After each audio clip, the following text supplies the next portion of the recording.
Hey fam, welcome back to the channel. So today we're going to talk truckers, because this whole AB5 law that was passed in California is getting worse. Okay, forget 70,000 truckers affected. So beginning next year, California is requiring that all truckers have at least a 2010 or newer diesel engine. This applies to semi-trucks and non-semi trucks. Only 23% of current cargo volume is used by vehicles that are 2007 to 2010 engines. And this needs to take place by the end of 2022 before 2023 starts. So by the end of the year, they want 2014 model trucks in California. Nothing under that. And this is supposed to help the carbon's emission. So it's also saying that there are around 5,000 vehicles that are registered to do business in California. However, only 3,500 to 3,600 of those vehicles are even qualified, because the rest are not up to California's new policy and procedures. So them removing a quarter of the trucks from the system is going to cause delays at the dock and impact supply chain drastically. Many truckers have expressed concern with this because it affects their ability to move to and from the ports. One driver is quoted as saying, "I cannot go into the ports because my truck is an older model." He also says that his truck has diesel exhaust fluid, which burns it off, so he still doesn't know why they will not allow him to go into the ports, and that is going to affect him financially. So basically, AB5 was just an opener. It was a gateway to all the other policies that California is putting into place. And here's what they're doing. Starting in 2024, heavy-duty trucks will have to start transitioning into zero emission technology. So by 2035, their goal is to have all trucks that are operating at the port being zero emissions. One problem that trucking companies are having is, are they going to have enough power to get to and from in order to charge their heavy duty trucks?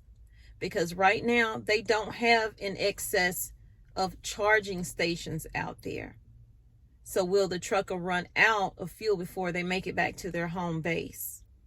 Will they run out of fuel before they make it to that delivery spot? I get and understand where they're coming from, but personally, how I feel about it is, you can't say that's putting the cart before the horse. How are you going to tell companies you got to make this transition by this time, but you don't have the necessary tools and equipment out there across the country for them to operate it by safely? We all know there's a difference from owner operator in actual major companies. Either way, if you're owner operator, you're going to have to get your truck together or get out, basically. And I think they're trying to force truckers out. That's how I'm looking at it, because any owner operator that I know is not trying to work for a company as an employee. Now, they might lease their truck out to a company, but they don't want to be an employee. They want to be able to file their 1099. You know, this is all about money, right? So there are also companies are going to have to dig deep, because it's going to cost them roughly $300,000 or more to get new electric vehicles. Mind you, they may not have anywhere to plug those things in. They are also having trouble with the electric trucks that they are making. They only go up to 200 miles before needing to be powered again. Imagine having a load and you got to go over 200 miles and you're in between power stations to power yourself up. How is that load going to get there? They're about to make the supply chain even worse than it already is. Y'all let me know down in the comments what you think about this new law that they passed, the AB5. We talked about it before. It was set up to basically really by the unions, and to get people to join the union, and for like Lyft workers or Uber or whatever, this should never have crossed over to truck drivers when they are making the bulk of these deliveries for us to these stores, to these companies. That's all being jeopardized because of California.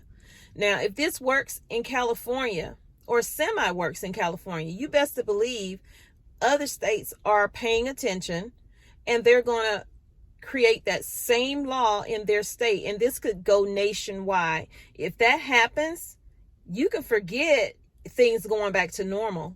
We're going to be in a constant state of SHTF, period.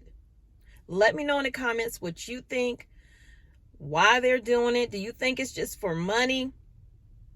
What is it? Is it a power grab, a money grab, or both?